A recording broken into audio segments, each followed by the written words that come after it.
everyone. So I'm going to do a video today that may be a bit controversial, but I'm okay with that. Um, Weight loss surgery is the easy way out. Now, I haven't had this comment directed straight to me. I've had people insinuate that, with diet and exercise, I could lose weight too, or, make comments like that.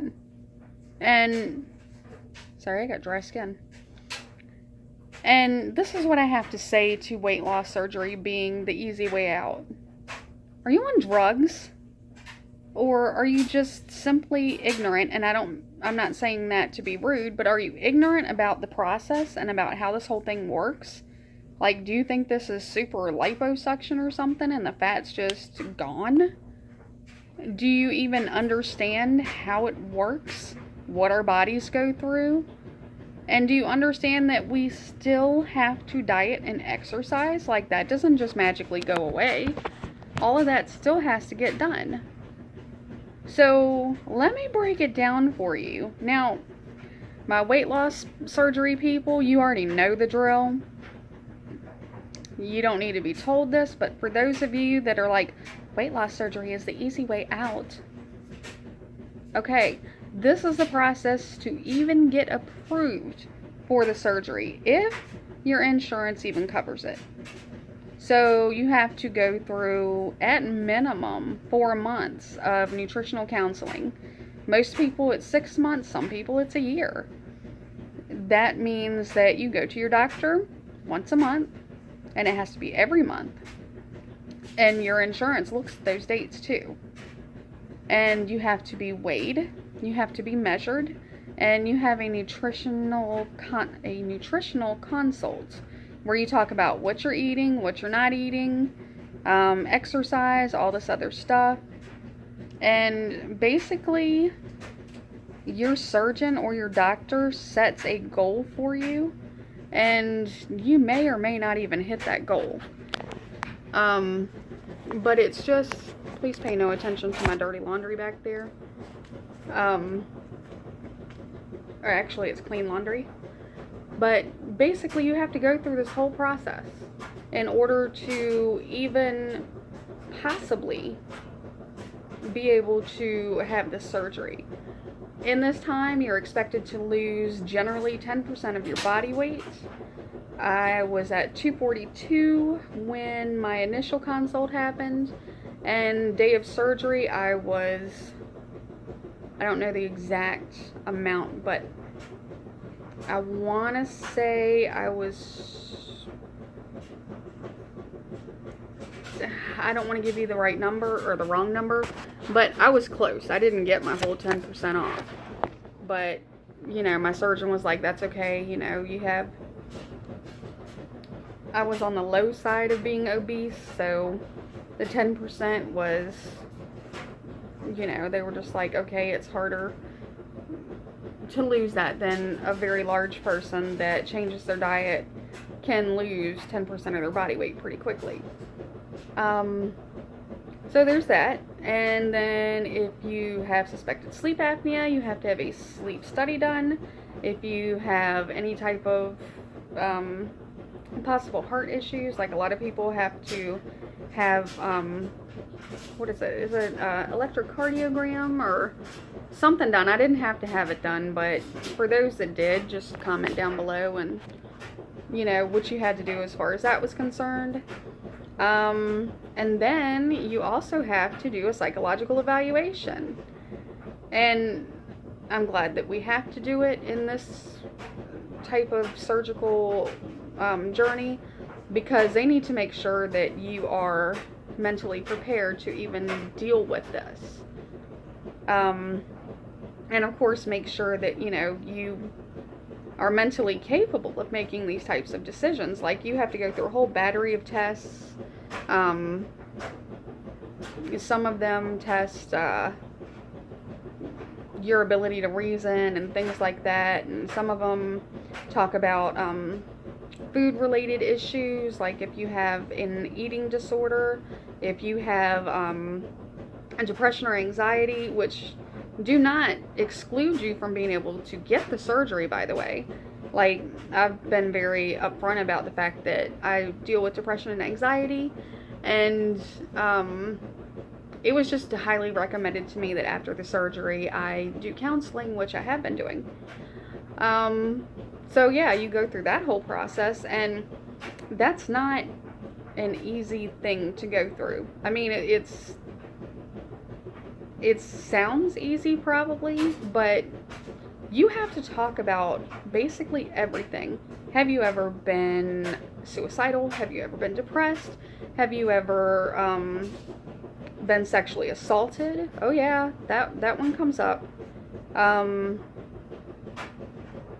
Do you have a support system? Do you this, that, the other thing? I mean, they pry into your life 9 different ways, but I understand why they do it, so I'm not complaining about it.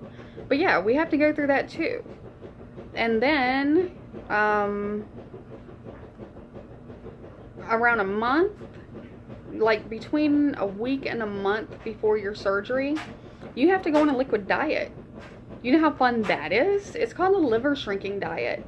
Oh yeah, this is definitely the easy way out, where basically you're eating soups and you're eating you're getting rid of caffeine. I mean, there's so much involved with the liver shrinking diet, and that's to make sure that it's safe for you to have the surgery, because your liver, you know, can't be like huge and in the way. So that's not fun.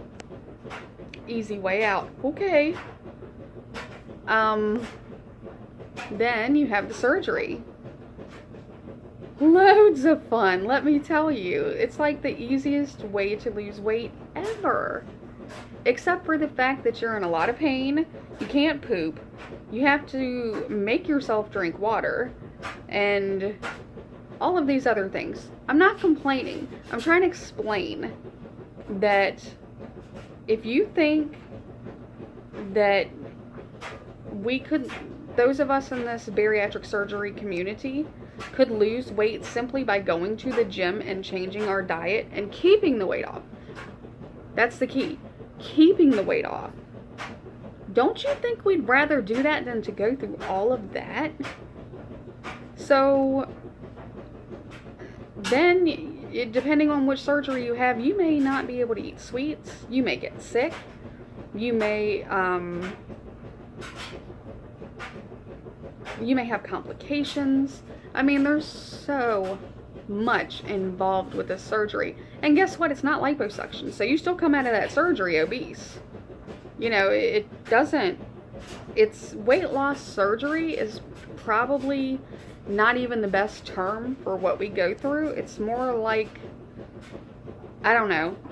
There should be a better term for it, because you do not lose weight after having the surgery. You still have to put in the work. You could have the surgery, eat crappy food, never exercise, lose maybe 40 pounds, and guess what? In a year, you're going to gain all that back. So your weight loss surgery really didn't do much for you. We still have to exercise. We still have to diet. But not like, oh, I'm going to do Jenny Craig or Weight Watchers.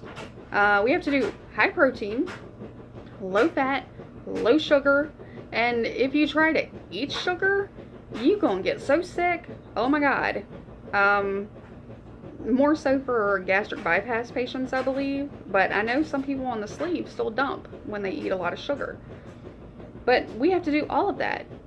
All of that. And the thing is, we don't have a choice as far as the eating goes, at least for like the first year. After the first year, you know, you can kind of get away with most things that you were eating before. But there's nothing easy about it.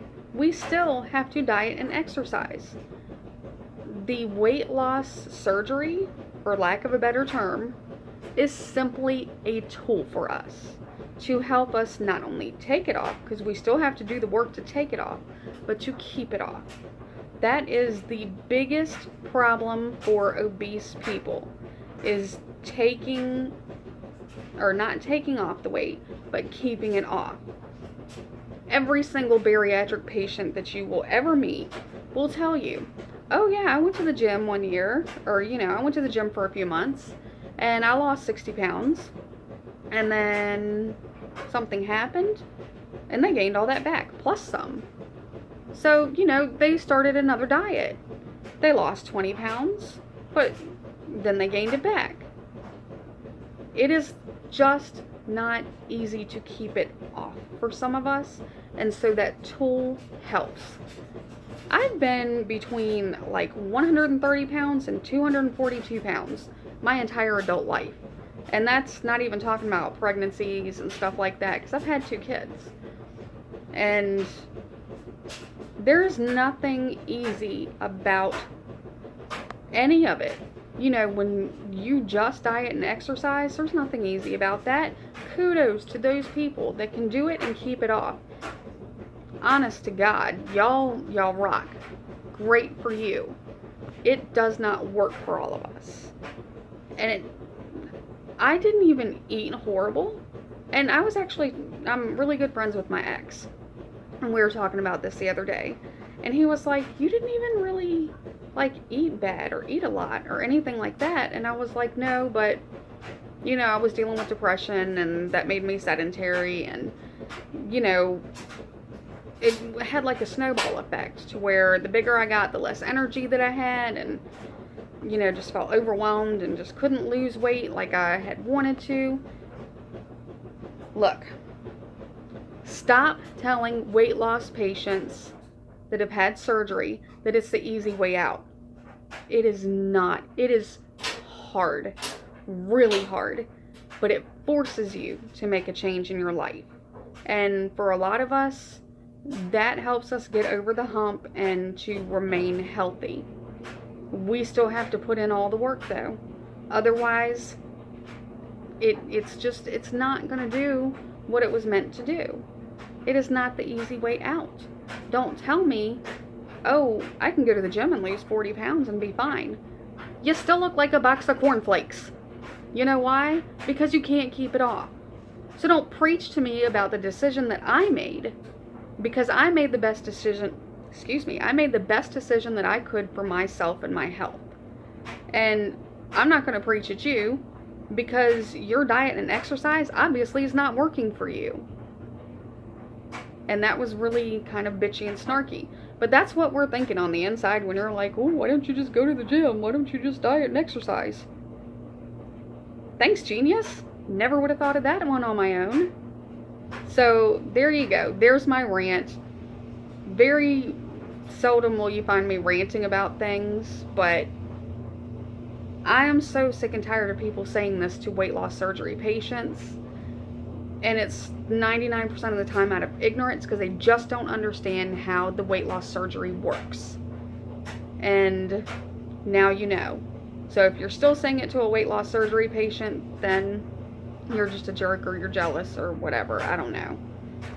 But don't be jealous, because weight loss surgery sucks too. But it's what works for some of us. So let's all be kind to each other.